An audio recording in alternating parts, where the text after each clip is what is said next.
Meus queridos, vamos abrir a Bíblia. O Evangelho segundo Marcos. Marcos, capítulo de número 1.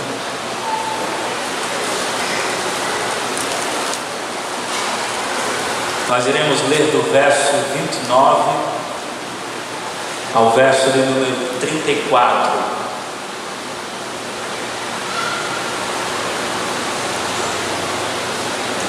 O narrador sagrado nos diz o seguinte: logo que saíram da sinagoga, foram com Tiago e João à casa de Simão e André. A sogra de Simão estava de cama, com febre, e falaram a respeito dela a Jesus. Então ele se aproximou dela, a tomou pela mão e ajudou-a a levantar-se. A febre a deixou e ela começou a servi-los. Ao anoitecer, depois do pôr do sol, o povo levou a Jesus todos os doentes e os endemoniados. Toda a cidade se reuniu à porta da casa. E Jesus curou muitos que sofriam de várias doenças. Também expulsou muitos demônios. Não permitia, porém, que estes falassem, porque sabiam quem ele era. Senhor, nós desejamos ouvir a tua voz. E o nosso desejo é que o teu Espírito faça isso, porque, como costumo dizer, o pregador só leva a mensagem aos ouvidos, mas o teu Espírito leva ao mais profundo do coração. Portanto, Espírito Santo de Deus, nos auxilie neste momento, com discernimento, clareza, unção, poder, afetando as nossas vidas, de tal maneira que as nossas vidas sejam mudadas e transformadas à imagem e semelhança de Jesus Cristo. Pois esse é o grande propósito do Senhor e nosso. Assim nós oramos para a glória de Cristo e na expectativa que o Senhor fale conosco. Amém e amém.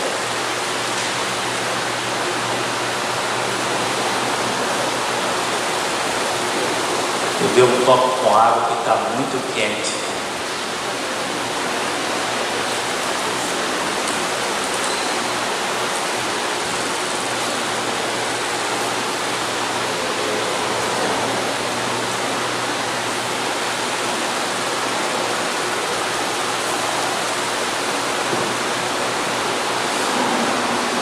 Não seria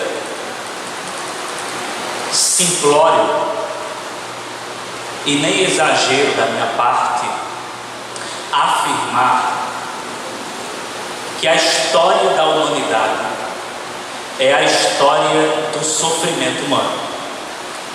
Eu concordo com John MacArthur Jr.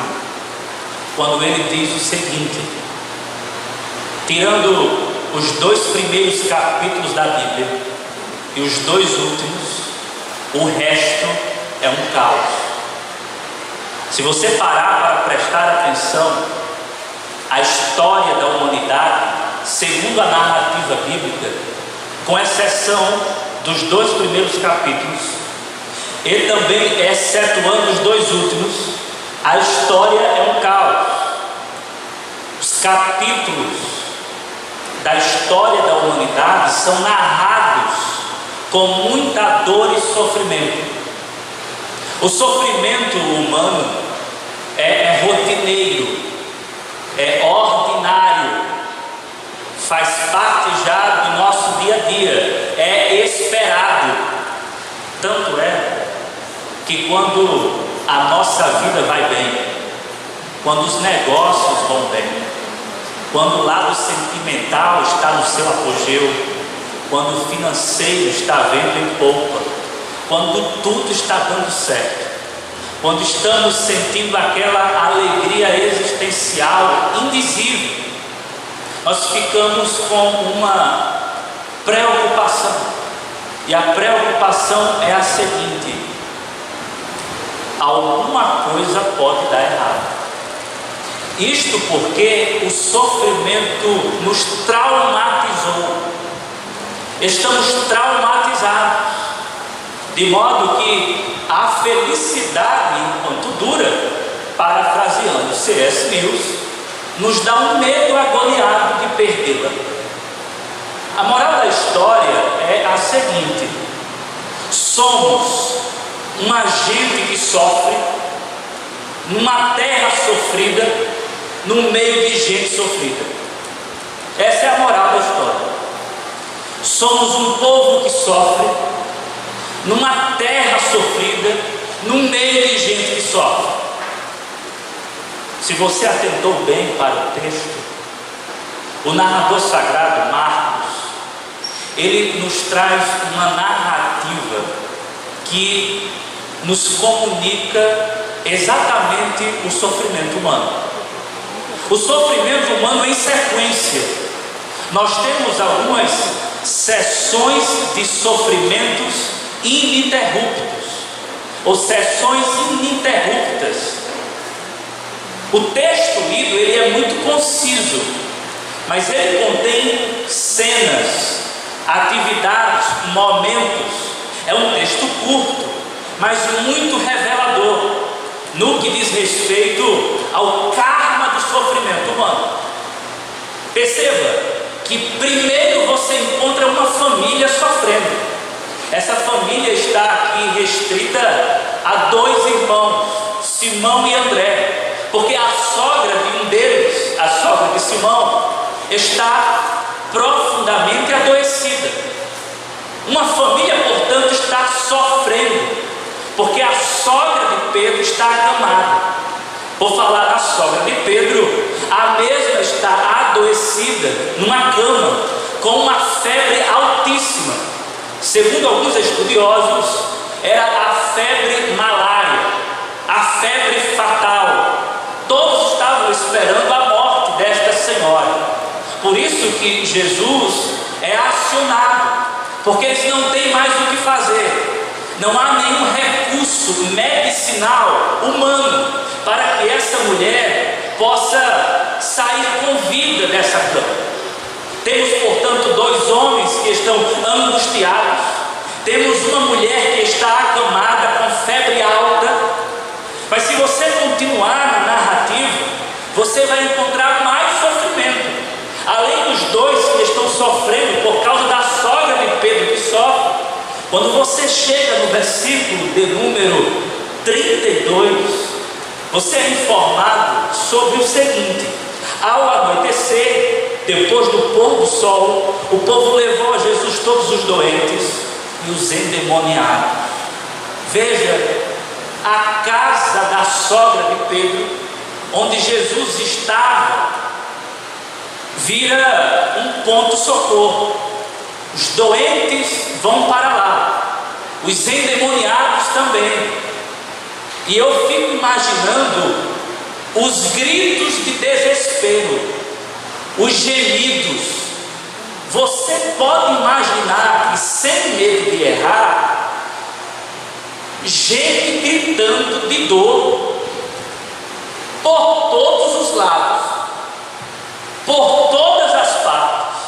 Além disso, você também pode imaginar urros diabólicos, porque você não tem apenas pessoas doentes, pessoas sentindo dores, você tem gente acorrentada por espíritos malignos.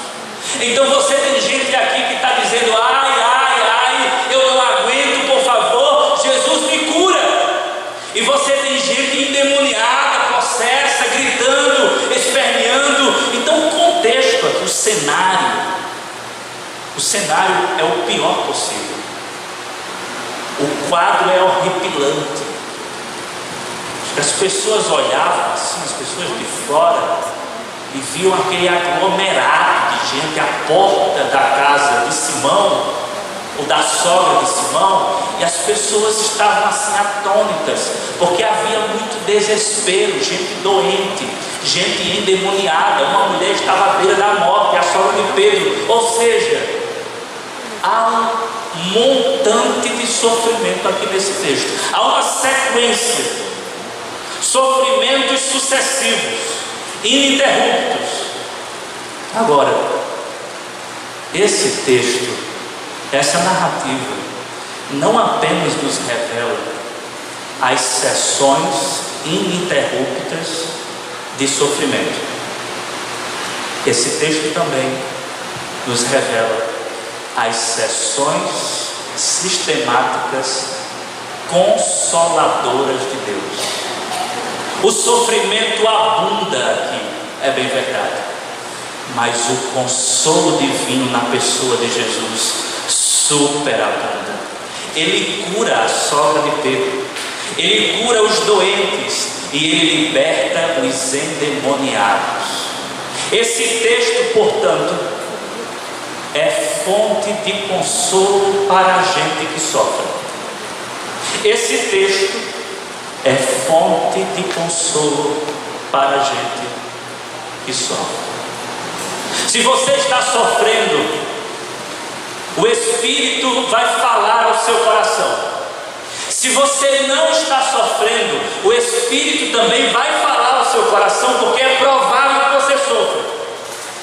Então, o Senhor vai falar a cada um de nós a partir de agora. Já está falando, mas vai falar intimamente conosco. Certamente você chegou aqui dizendo: Senhor, fala comigo. Eu aprendi que as pessoas não saem de casa, a maioria, as pessoas não saem de casa para assistir um bom sermão. As pessoas saem de casa para ouvir a voz de Deus. Você sai de casa para ouvir a voz de Deus? Você saiu de casa para ouvir a voz de Deus? Se você saiu de casa para ouvir um bom sermão elaborado, talvez você se decepcione com o pregador. Mas se você saiu de casa para ouvir a voz de Deus, o Senhor está falando conosco à luz do texto sagrado. Eu quero destacar algumas verdades consoladoras que nós podemos encontrar no texto. A primeira delas é a seguinte: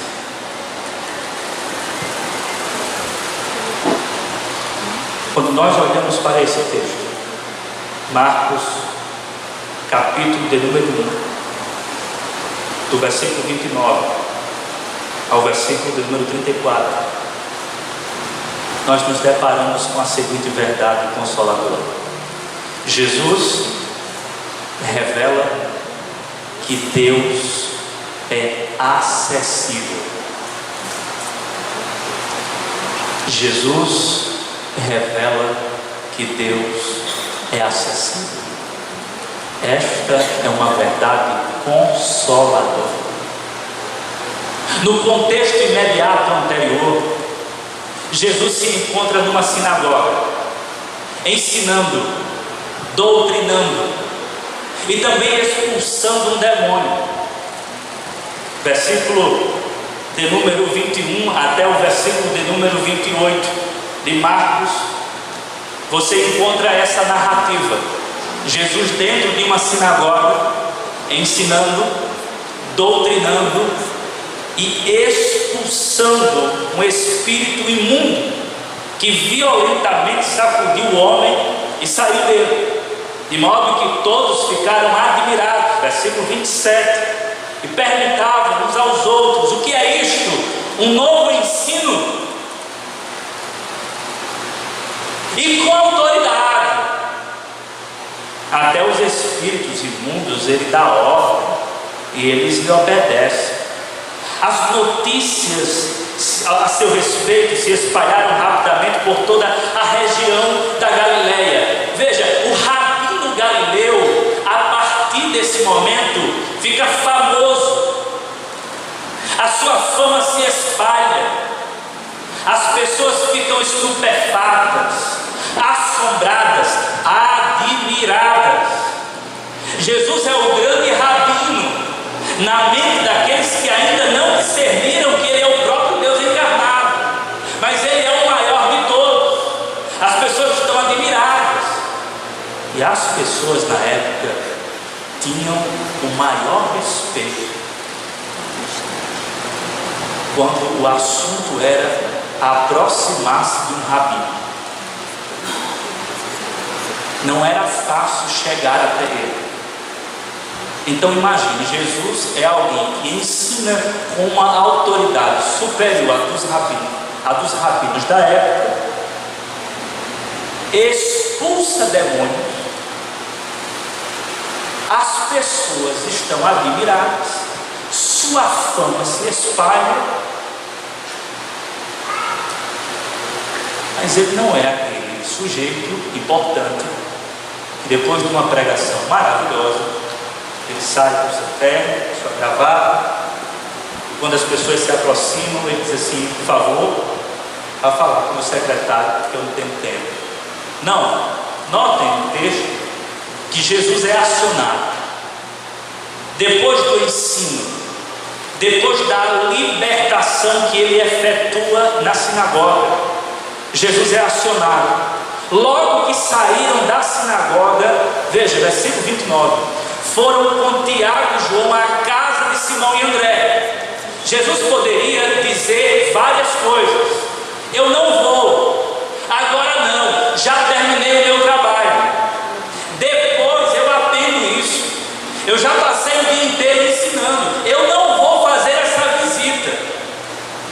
Pelo contrário, Jesus é levado, irmãos, à casa da sogra de Pedro. E por que ele é levado? Porque ele é acessível,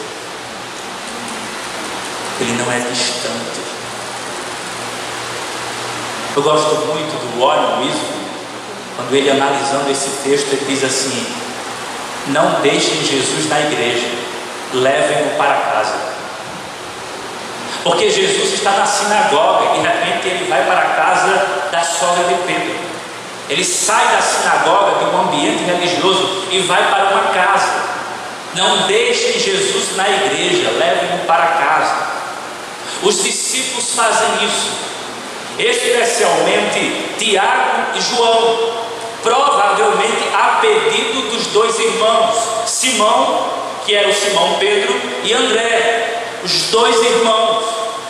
A sogra de Pedro estava doente, eles pediram ajuda a Jesus e ele não recusou.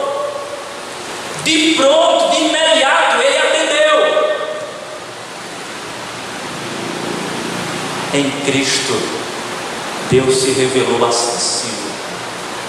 O Deus que habita em luz inacessível, o Deus que está acima de tudo e de todos, o Deus que está sentado num alto e sublime trono, o Deus que é fogo consumidor, aquele que é temido pela humanidade, e que os homens dizem assim: quem poderá habitar com as labaredas eternas?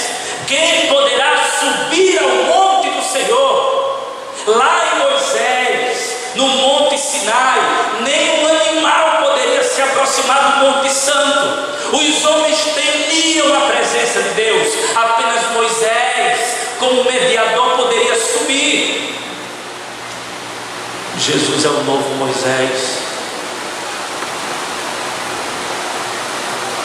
que não sobe como Moisés, mas que desce para ser acessível às pessoas.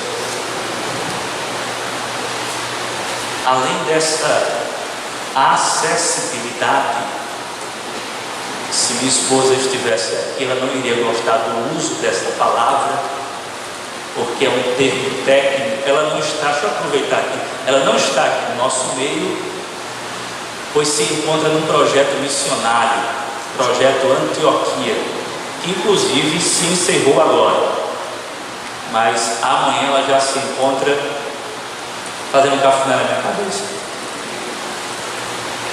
Ou eu nego? Acho que ela vai pedir cafuné, né? Porque depois de muitos dias pregando o Evangelho e visitando pessoas, eu que devo fazer cafuné na minha esposa.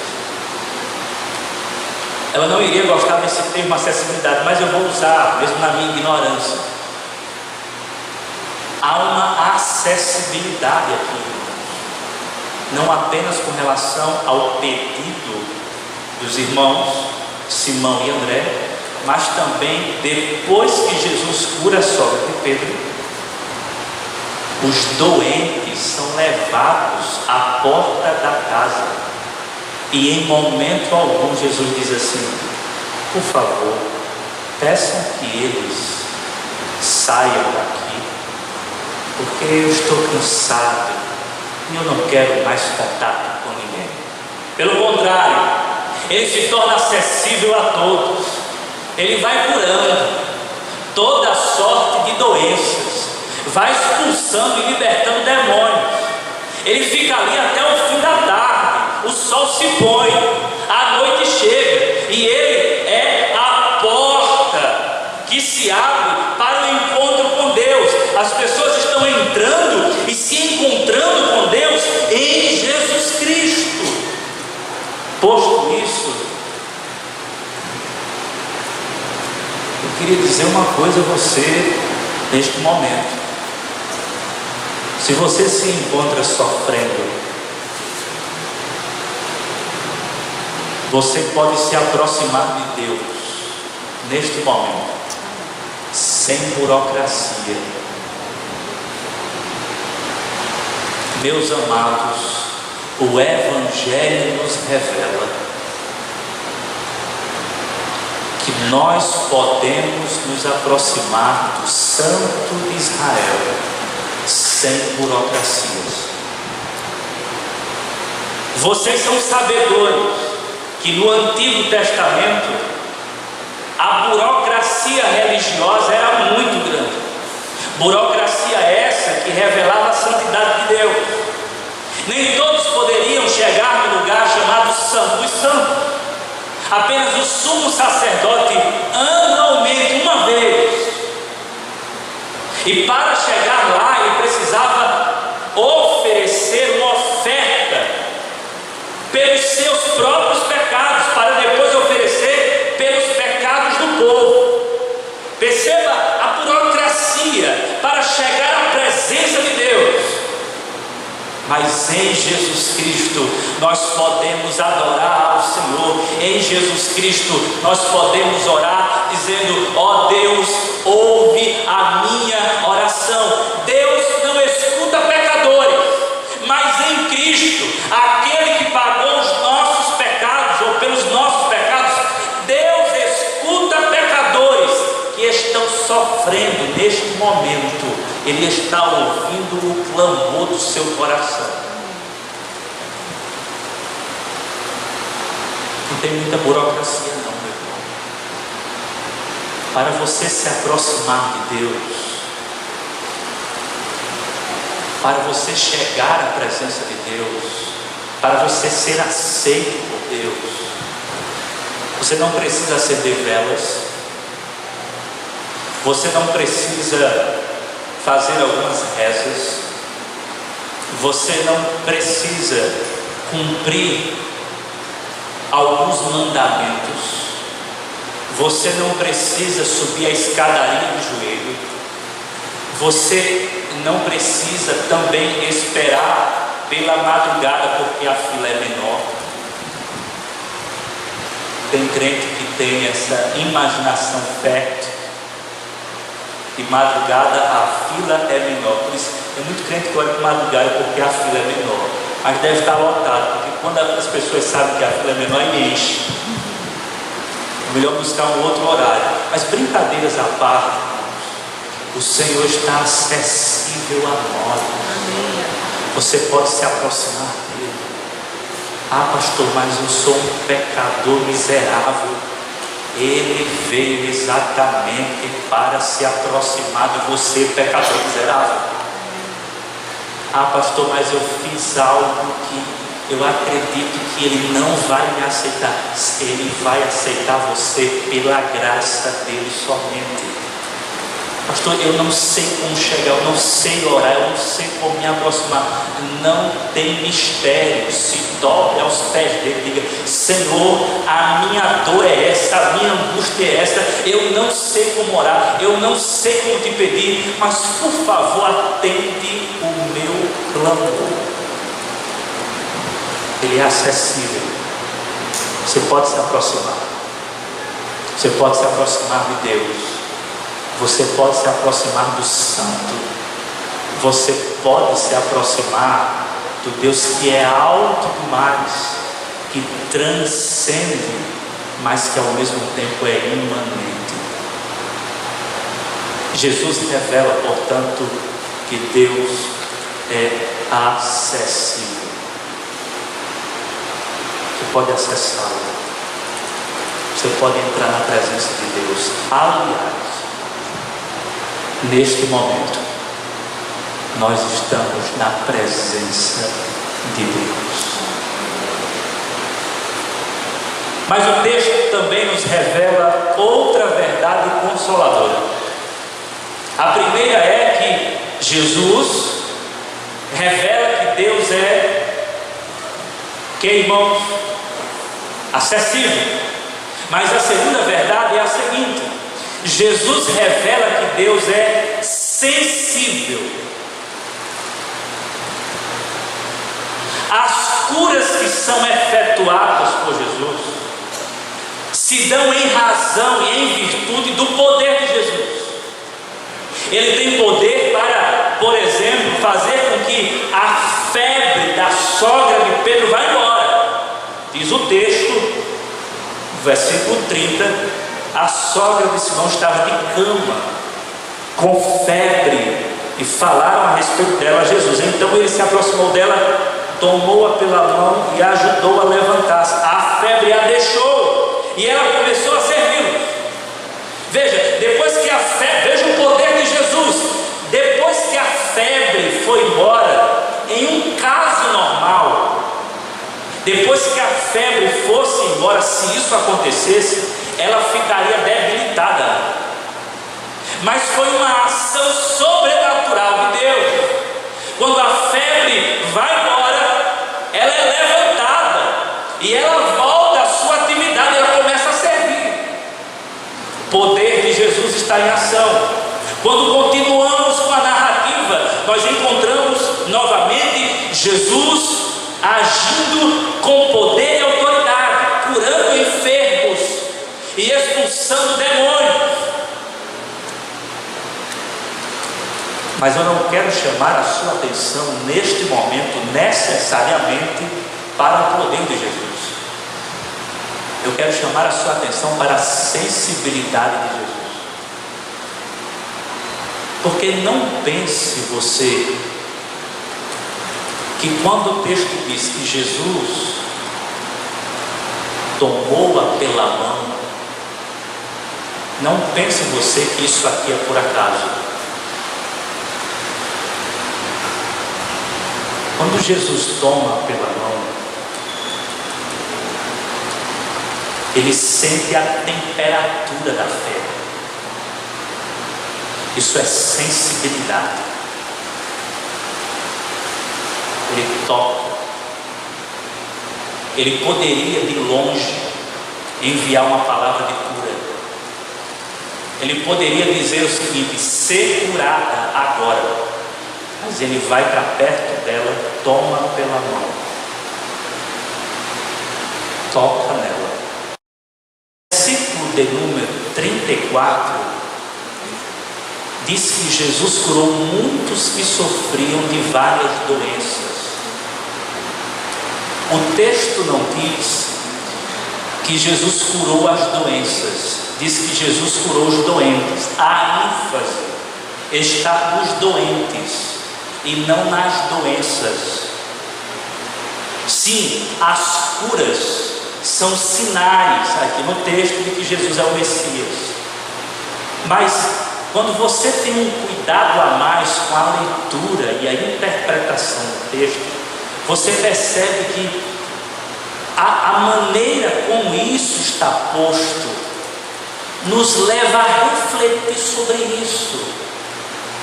Ele não é alguém poderoso apenas, irmãos. O nosso Deus não é um ser todo poderoso apenas. O nosso Deus é um ser todo poderoso e ao mesmo tempo bondoso, cheio de compaixão, sensível à nossa dor. Sendo assim, permitam-me dizer uma coisa: em meio ao sofrimento, jamais se esqueça que o nosso Deus é sensível à nossa dor. Meu amado irmão, você que está sofrendo, Ele sabe exatamente a temperatura do seu sofrimento. Você que está gemendo, você que está gemendo de dor, Ele sabe exatamente o nível do seu gemido.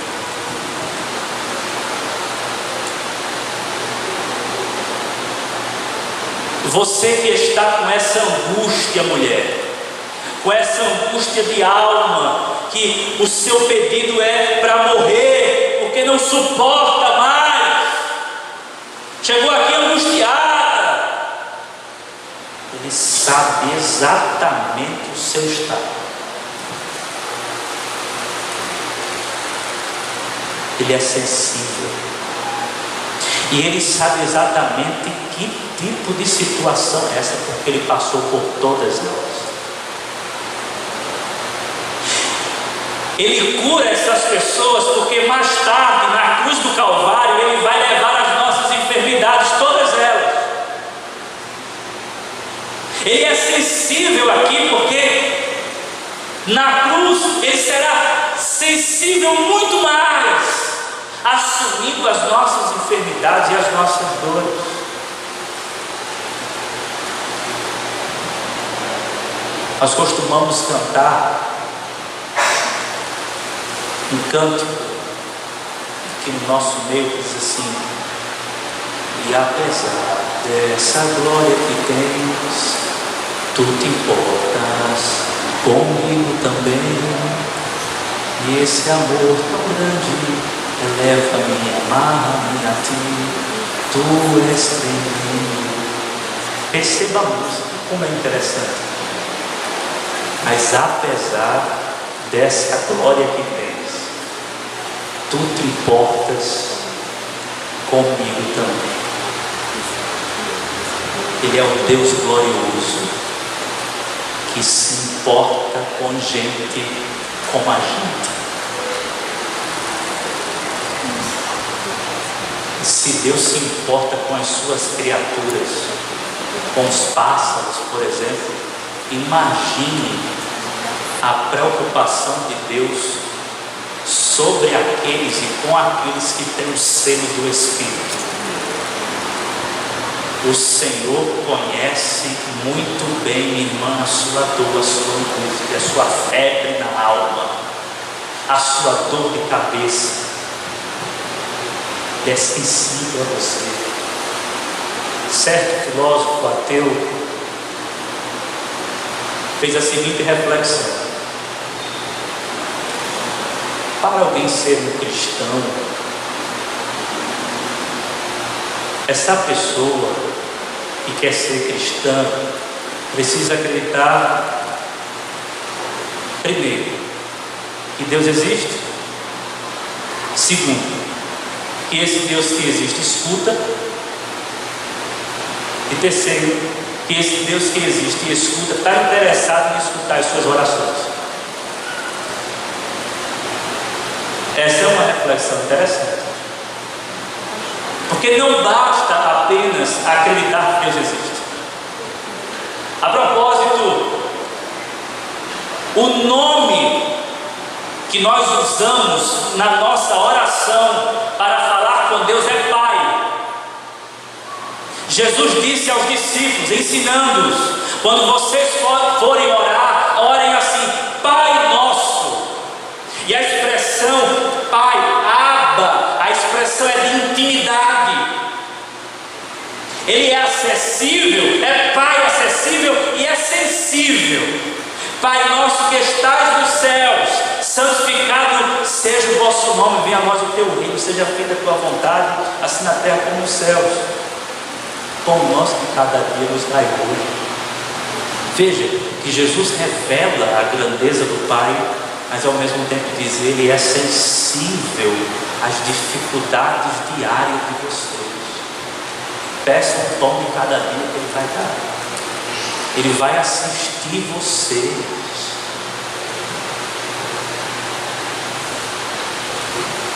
Lembre-se disso. O Senhor está interessado na sua oração. O Senhor decifra o gemido da sua alma. O Senhor sabe exatamente onde está doendo. O Senhor sabe justamente onde é que está a pedra no sapato. O Senhor sabe, Ele é sensível. E Ele está falando para você nesta noite: eu conheço a sua dor. Eu me atrevo a dizer, esse Deus que conhece a sua dor, que sabe que você está chorando, Ele vai enxugar as suas lágrimas. Glória a Deus. Porque é Deus sensível. Além disso, de considerarmos que Deus em Cristo é sensível e que, portanto, no sofrimento nós devemos nos lembrar disso, nós aprendemos com isso também que a sensibilidade divina precisa ser materializada pela igreja. Porque Jesus é sensível tocando, curando as pessoas, traduzindo a sensibilidade divina do Pai em atos. Jesus não está no nosso meio em corpo. Jesus, segundo o texto sagrado, está à direita do Pai. Ele não se encontra no nosso meio em corpo. Ele enviou o Consolador, o Espírito que habita na igreja. Nós não temos a presença física e tangível de Jesus. Jesus não vai tocar em você nesta noite. Você não vai sentir Ele tocando em você.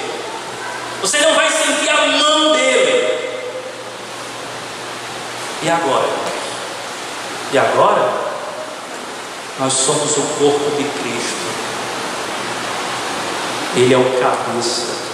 Nós somos o corpo. De modo que a nossa responsabilidade é traduzir a sensibilidade divina para aqueles que estão sofrendo. Como? Ofereça o ombro para quem está chorando. Dê um abraço em quem está precisando. Dê uma palavra de Deus para quem necessita. Dê pão ao faminto. Compre remédio para quem não pode obter aquele medicamento caro. Dê uma carona. Ofereça o seu carro se necessário. O Senhor está agindo com sensibilidade no meio do seu povo através da igreja. Nós devemos encarnar isto. Somos a presença física de Jesus na terra. Somos pequenos cristos. Somos cristãos, irmãos. Precisamos tocar nas pessoas, abraçar as pessoas, chorar com os que choram, se alegrar com os que se alegram, traduzir a sensibilidade divina, silenciar quando necessário.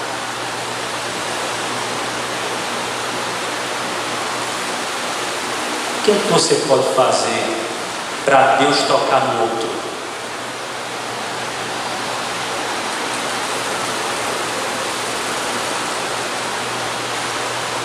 Tem uma história contada por um pastor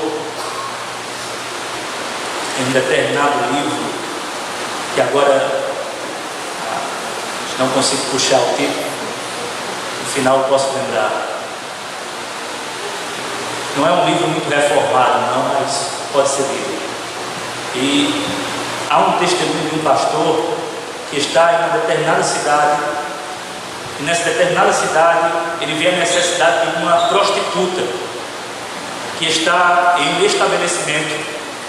Ele entra nesse estabelecimento, a prostituta está lá conversando com a sua parceira de trabalho e dizendo o seguinte: a sua parceira de trabalho, meu aniversário é amanhã. Aí a sua amiga, a sua colega diz assim: o que é que eu tenho a ver com isso? A gente nunca fez aniversário, a gente nunca festejou, por que você está lembrando isso? Não, só estou dizendo que amanhã é o meu aniversário, seria tão bom a festa. O pastor está lá escutando essa história, essa conversa. Aí a sua amiga, apenas botando terra, dizendo assim: esqueça esse negócio de festa, a gente precisa trabalhar para ter dinheiro, vamos fazer aniversário. O pastor se sente provocado com aquela história, com aquela conversa, e vai ao dono do estabelecimento para saber sobre a vida daquela mulher. Ele pega algumas informações e o dono do estabelecimento diz: olha, a essa hora elas estão por aqui sempre. Se você quiser aparecer para conversar com elas, você pode chegar aqui amanhã. Se amanhã eu encontro elas aqui, você encontra elas aqui. Aí o pastor no outro dia prepara um bolo, deixa lá com o dono do estabelecimento e fica esperando a prostituta. A prostituta entra. Quando a prostituta entra, o pastor pede a atenção, ela dá atenção, o pastor pega o bolo e diz: hoje é seu aniversário. A prostituta começa a chorar, vê o bolo, começa a chorar. A amiga que está também perto fica meio sem saber o que fazer. E aí ele diz o seguinte: olha, eu gostaria de cantar parabéns e fazer uma oração, eu sou pastor. E aí a prostituta aniversariante diz assim: mas e depois disso? O senhor vai exigir que eu frequente sua igreja? Algo desse tipo? Diz: não, eu só vou fazer uma oração, vou embora, você fica com o bolo, nem quero comer, eu quero apenas orar por você e dar esse bolo de presente, porque é o seu aniversário. Aí ela acha estranho e diz assim: mas pastor, me diga uma coisa, qual é a sua igreja? Aí ele diz: minha irmã, minha igreja é a igreja que canta parabéns para você. A minha igreja é a igreja que canta parabéns para você. Parabéns para você nessa data querida, muitas felicidades, muitos anos de vida. Sabe o que é isso, irmão? Sensibilidade.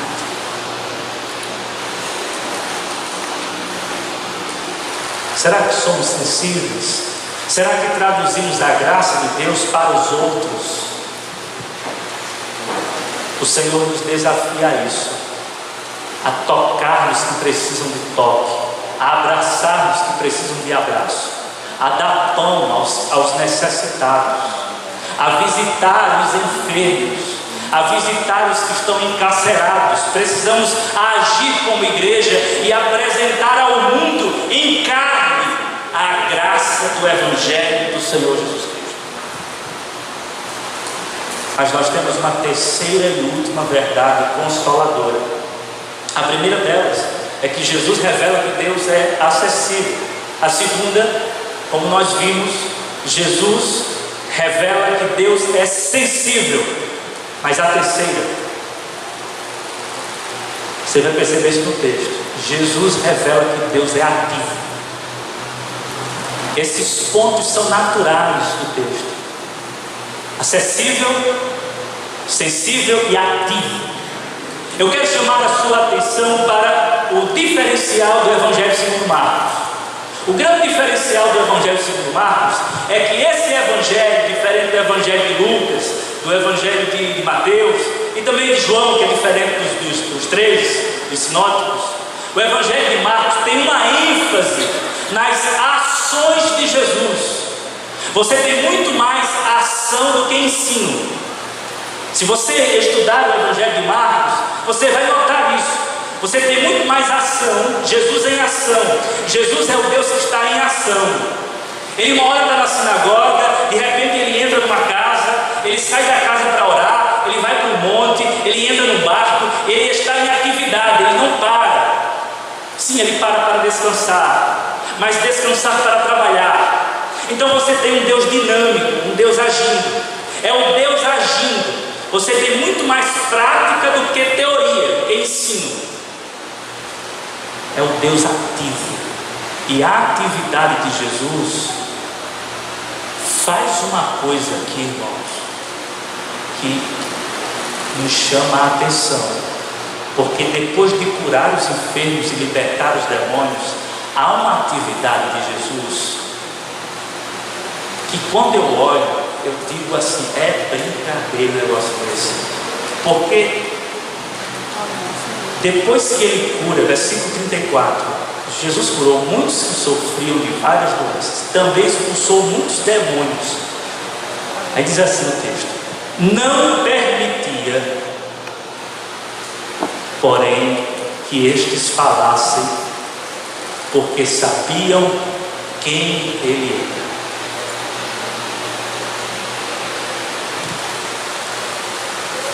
Os demônios queriam falar, revelar a identidade messiânica de Jesus, acelerar o processo de sofrimento para o Calvário.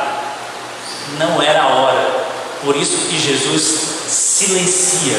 Os demônios querem falar. Se os demônios falarem, os demônios vão publicar certas verdades que vão mobilizar o ambiente religioso para causar tumulto antes da hora. E Jesus sabe que não é a hora. Não é a hora de Jesus ser levado pelos sacerdotes como um herege. Não é a hora. Não é a hora de Jesus ser pregado numa cruz. Não é a hora ainda. Por isso Jesus faz assim: psss. Agora não. Agora não. Tu és o filho. Agora, essa gritaria agora não. Calados. Calados. Jesus pisa no freio assim. Quem manda aqui sou eu.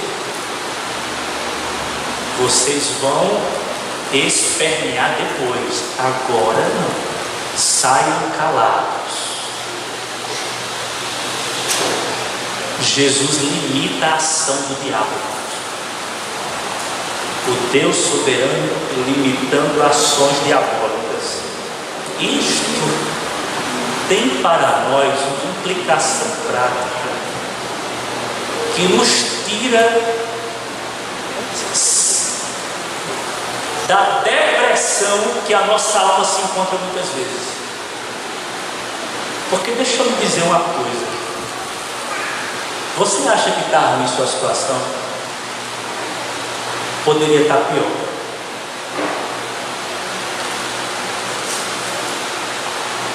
Você acha que está ruim a situação? Poderia estar bem pior. Você está reclamando do seu casamento? Ainda bem que tem casamento ainda, né? Poderia estar pior, né? Você está reclamando do seu filho? Tá? Ainda bem que ele ainda está debaixo dos seus cuidados, né? Ele pode ficar pior. Está reclamando da igreja? Vai ficar pior.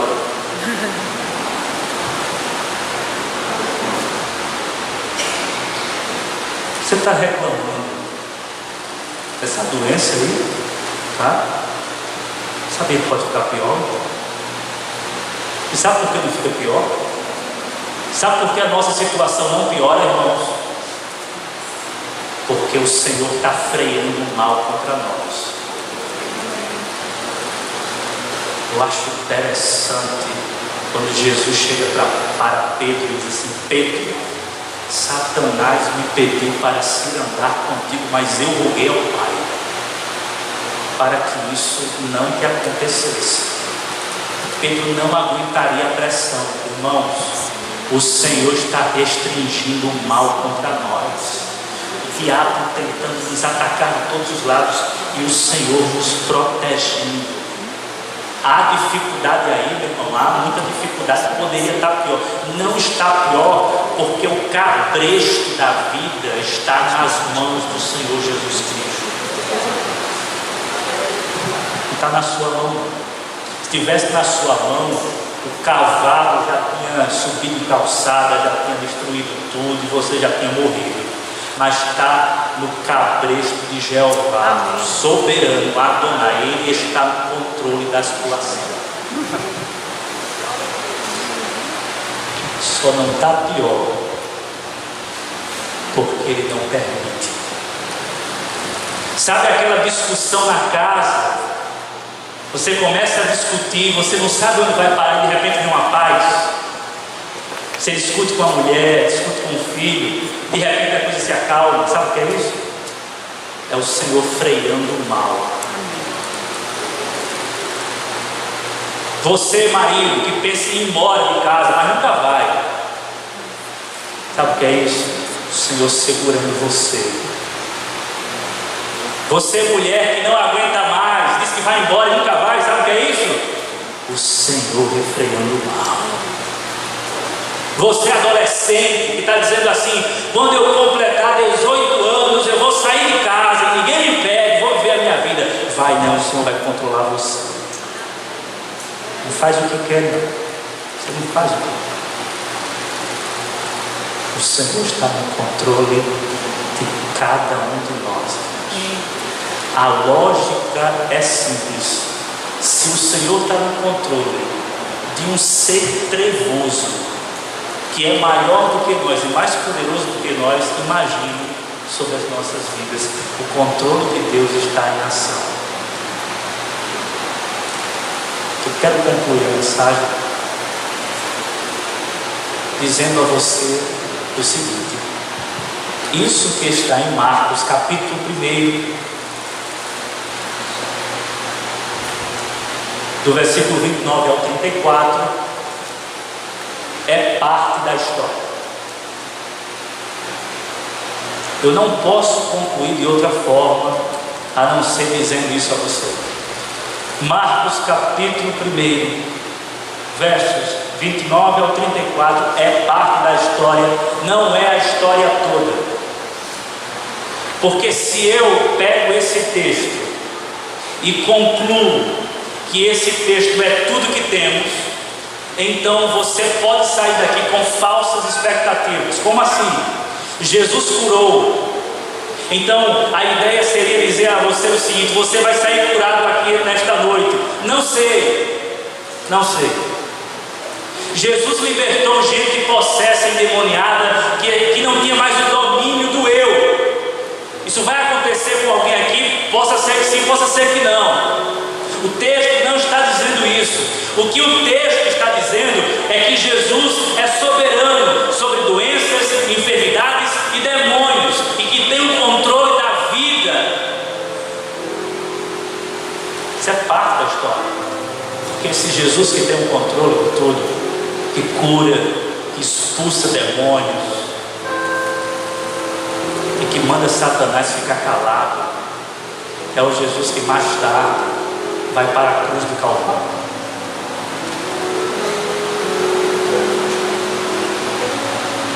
Vai para a cruz do Calvário para os finalmente, para a conclusão, para o desfecho da história,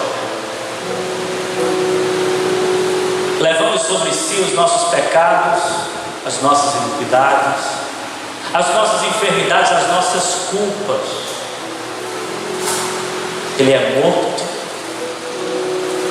e ao terceiro dia ressuscita. Antes disso, disse aos seus discípulos que iria preparar lugar. E o lugar é Ele mesmo. A eternidade com Cristo. Esse é o fim da história. Sendo assim, possa ser que você seja curado nesta noite. Possa ser que você receba alívio imediato. Possa ser que o Espírito já tenha aliviado a dor da sua alma. Mas eu quero dizer uma coisa: o Evangelho nos promete algo muito superior.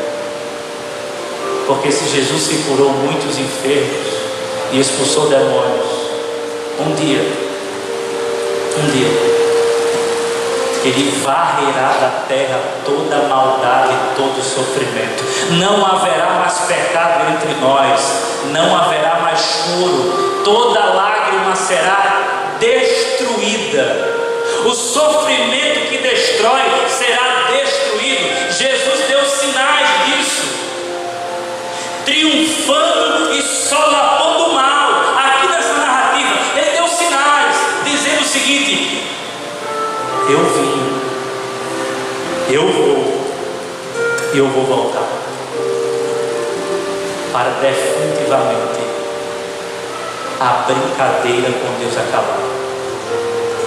Iremos gozar, irmãos, da eternidade com Deus, sem doença, sem desespero, sem ansiedade, sem enfermidade, sem opressão diabólica, sem o medo de cair durante a semana, sem o medo de envergonhar o irmão, sem o medo da traição, mas na segurança de que o Senhor nos tomará para si, para sempre.